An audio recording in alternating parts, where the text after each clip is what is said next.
For those of you who do not know me, I am the father of the bride.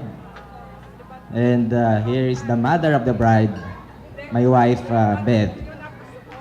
And I have the dubious pleasure of making the father of the bride speech because I am the only father of the bride in this room.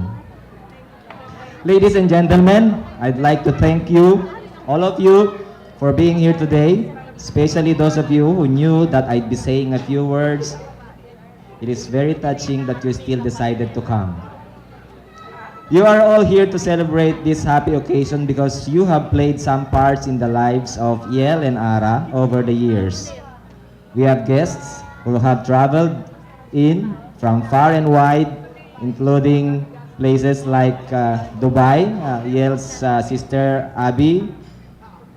From Canada, we have my cousin Naida. From some other parts of the country, from Iloilo, we have Irene and Kring. From Ilocos Norte, Ronald, Kurt, and Bessie traveled from there. Also from Cagayan, my wife's cousins, and Isabella too. From Laguna, we have there Bart.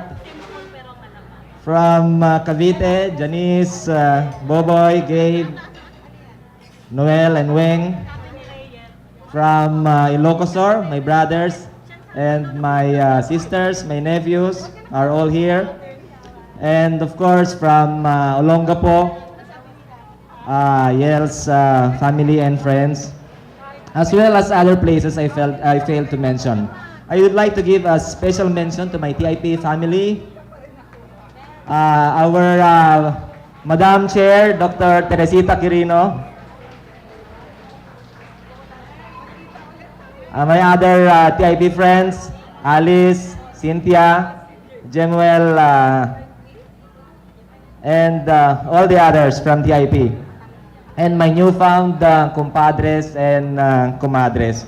As I look around the hall, I realize how many friends Yel and Ara have, and your presence shows how much we all love and respect Yel and Ara, and be here to celebrate their wedding. It has been so far a memorable afternoon. A wedding is a time for joy and fun, with friends and family gathered to see the happy couple as they start off their new life.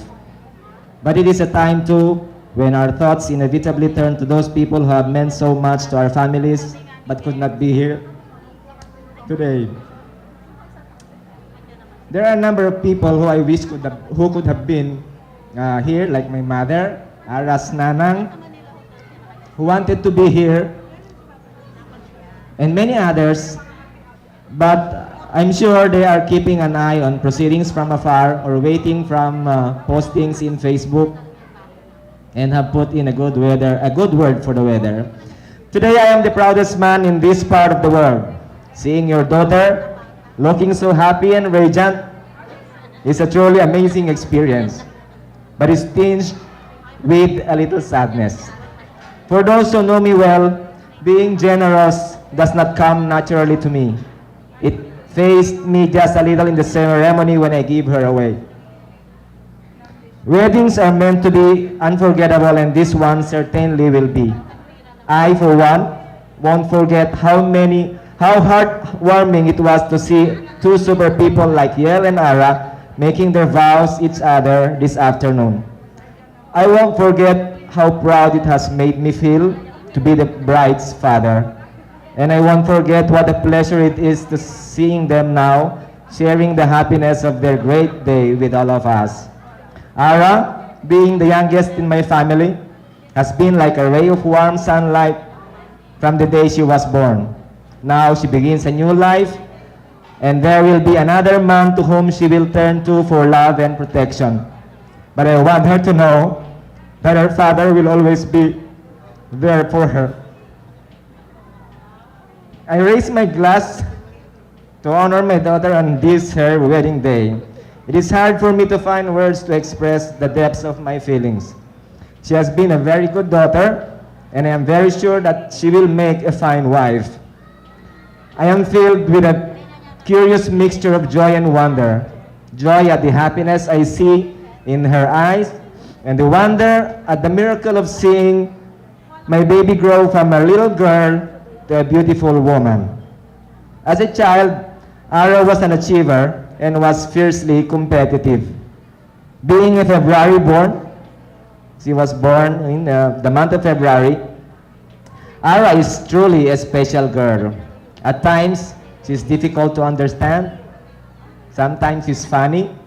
At times she's emotional.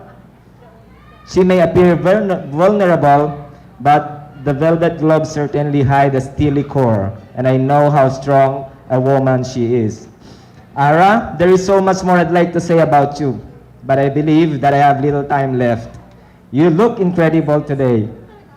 You are a beautiful woman and a wonderful daughter. You have married a terrific man, and you will make a perfect wife. I hope I've managed to communicate just what a smashing daughter I've got. She's passionate about what she believes in, intensely loyal to her friends, and full to the brim this afternoon for people she loves. In fact, Ara has inherited many of her mom's traits and personality and her good looks. I'm sure that my wife, Beth, is undoubtedly equally the proudest person as I am here today. Now I know that I am at the risk of being the bragging father here, so I should add that Ara hasn't been perfect, but you don't make a big deal of that on the bride's big day. I know it's my duty and great pleasure to formally welcome Yel into our family. Yel, you know how I loved Ara as a daughter. I hope you will love her as much or even more as your wife. Welcome to the family, Yel. I won't bore you with lengthy pieces of paternal advice regarding marriage and life together. This world is entirely yours, and it is only you who will determine its rules. I am sure that you will build a reliable family heart, a cozy nook where you will feel at ease and which will give you strength to withstand the storms and challenges of life. On this way, let me only wish you tolerance and love. And as one wise man once said, a successful marriage requires falling in love many times, always with the same person.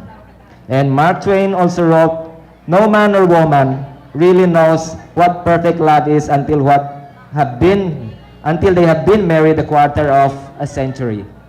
And I am lucky enough to have experienced such a marriage with my wife, Beth. And I can only wish the same for you, Yel and Ara.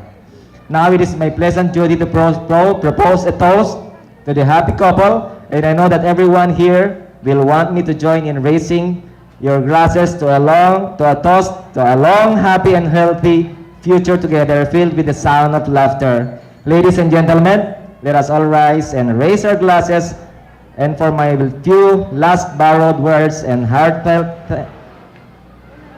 words, when children find true love, parents find true joy. To Yel and Ara, here's to your love and our joy from this day forward. I would take the stars out of the sky for you, stop the rain from falling.